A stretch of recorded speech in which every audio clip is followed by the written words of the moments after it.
Good morning everyone. It is an absolutely beautiful spring day here. There's a gorgeous breeze.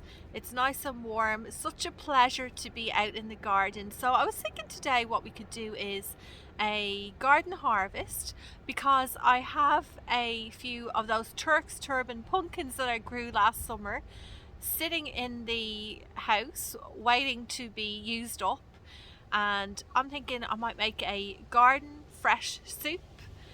Then what we can do is take a look at the bunches of flowers that I put together to send off to the garden centre.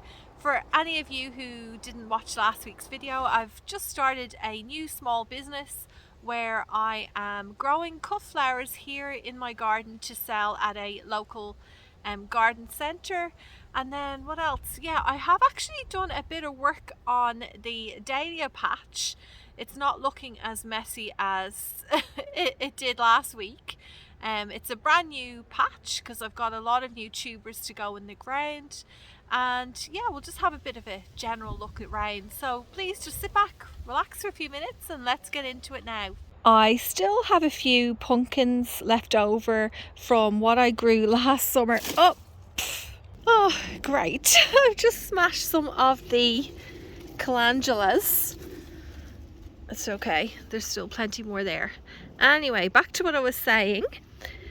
This is a Turk's turban pumpkin, and I got about, I don't know how many, maybe 6 or 7 from the one plant. And with this one, I'm thinking we will go around the garden, harvest some food, and turn this into some delicious pumpkin soup. So I'm going to start off with some of this celery, the elephant garlic, turnips, carrots, spring onions. I'll grab some of this kale because the plants are coming out soon, and I'll get a bit of this purple kale too. There you go, a big bunch. And I'll grab some chard as well, baby kohlrabi. I should have got a bigger box. My plan is to roast this pumpkin first to bring out some more of the flavour. It's all cut up into pretty chunky pieces. I'm going to spray it with some of this canola oil, a bit of salt and some pepper. While the pumpkin is roasting, I've washed and chopped all of the other ingredients. And then all of these go into a pot with some water. I'll also give this a season with salt and pepper.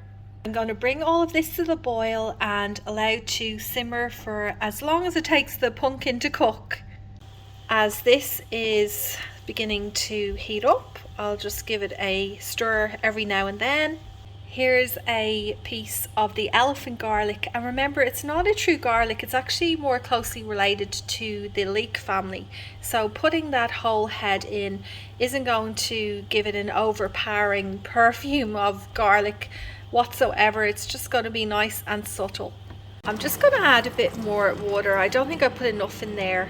And you know, you can always add in some stock cubes, or you know, like stock, chicken stock, but I am not doing that. I'm just going to try and keep it as you know, limited to garden ingredients as possible. The only extras are the water and salt and pepper.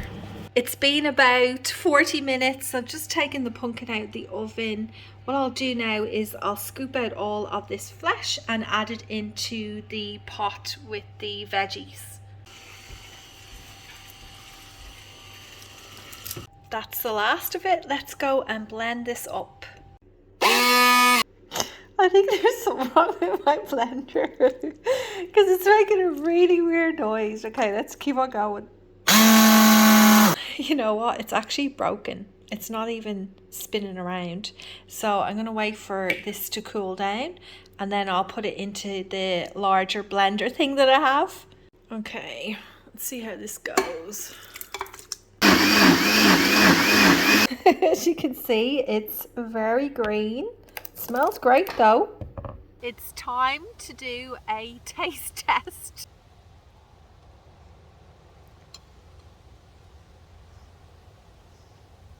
It's really good, but it has a very strong celery flavour to it. I did put like, I think it was 3 stalks into this soup, which was probably a bit much.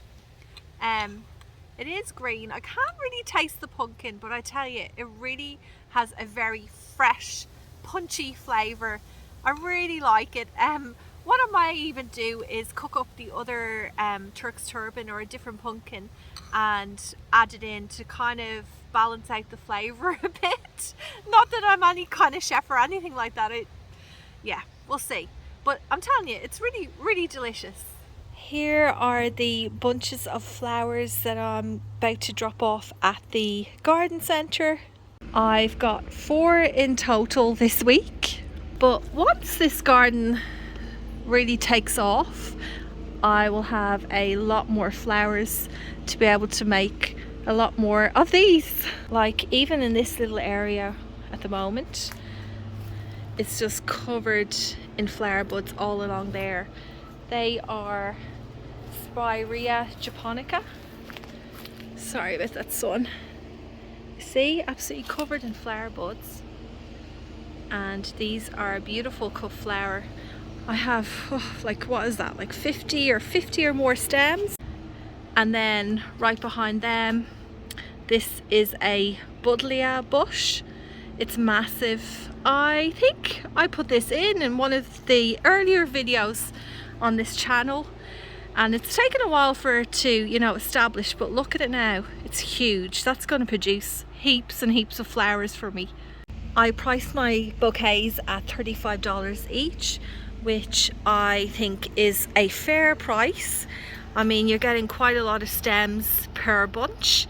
Because it is Halloween on Monday and I had this gorgeous blood red snapdragon ready to pick in the garden, I decided to make this Halloween inspired bouquet, and I have to say I'm so happy with how it turned out. Last week I had some beautiful stock that added a gorgeous scent to the bouquets. This week I've got something a bit different. It's down here. It's this blue purple salvia. There's some over here in this bouquet too, and actually I did have a bit of stock, a couple of stems, so I put it into one of these two. I can't quite see it at the moment. Let's see if I can have a rummage around. Don't think it's in that one. It's in here somewhere. Is that it? No, that's another snapdragon.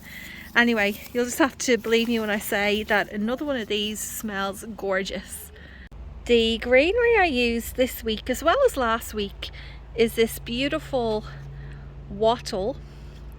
Has really lovely long stems with these little shorter clusters on top, and I think it goes well in these bunches. Okay, so I'm back from dropping those flowers off. Now, before we get into taking a look around the garden, I wanted to mention that I know a few of you live fairly close to where I do, so like in the Sydney Basin. Well, this weekend on Sunday the 30th of October there is a plant expo and plant fair or garden expo called Bloom being held by our local council.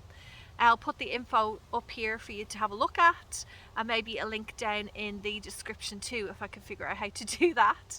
And it looks like it's going to be a really great day. I'm going to try and attend because there are going to be garden workshops, there's going to be guest speakers, lots of stalls, plants to purchase, plenty of activities for the kids, live music, food. It just sounds like a really great day out, and I thought maybe some of you haven't heard about it. I think it's the very first year that our council, the Wollondilly Council, are holding this event called Bloom.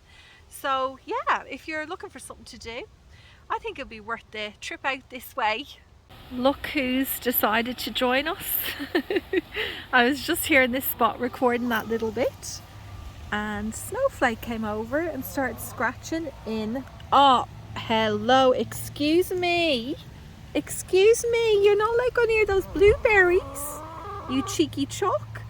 They're in the blueberry bed. Look at that, she's been picking these off. They're not quite ready yet, but oh my goodness, these plants are packed with fruit. they're boating here now. These blueberry bushes have only been in about a year. They were very kindly gifted to me by Christina and her children, and I'm so happy to show you, Christina, that they are covered in gorgeous little gems. You know what I was saying, was it last week or the week before, that I need to net this to protect them from the birds, and by birds I meant wild birds. I wasn't actually talking about these chucks, but I'm thinking I'm gonna have to do something about this because I don't want them to eat all of these blueberries. I just felt like a little snuggle. She has been so noisy today. Quiet now, sitting on my lap. Aren't you, girl? What's going on? What are you chatting about?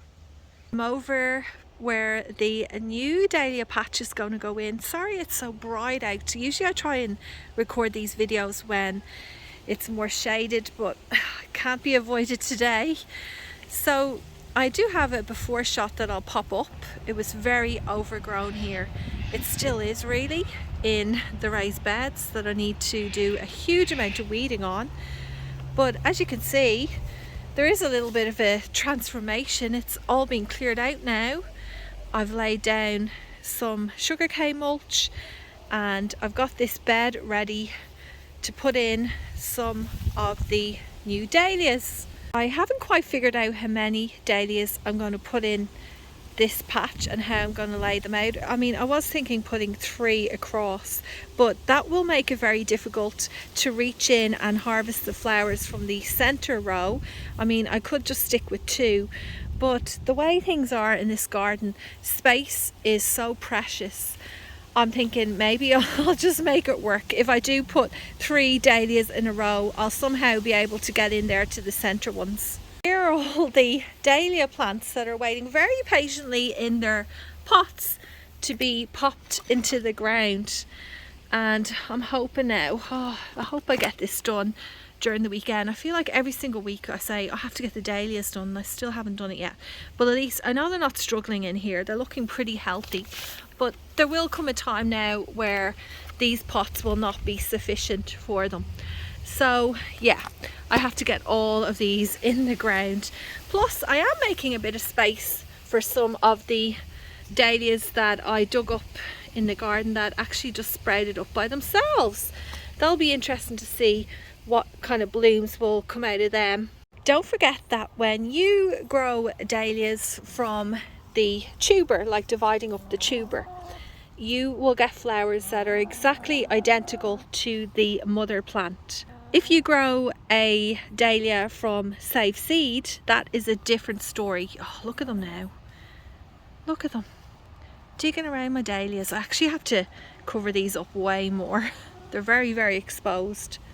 So if you're growing a dahlia from saved seeds that you've harvested from a plant where the flower has dried out and you just pick off the seeds, the plant that those seeds will produce, because of pollination or cross-pollination, the flowers will not be identical to the mother plant. Well, that is about it for this week, everyone. It's starting to get pretty windy out here. I think I've timed this video pretty well to avoid all of this wild weather. Anyway, I hope you have a great week ahead and I'll see you again next Friday.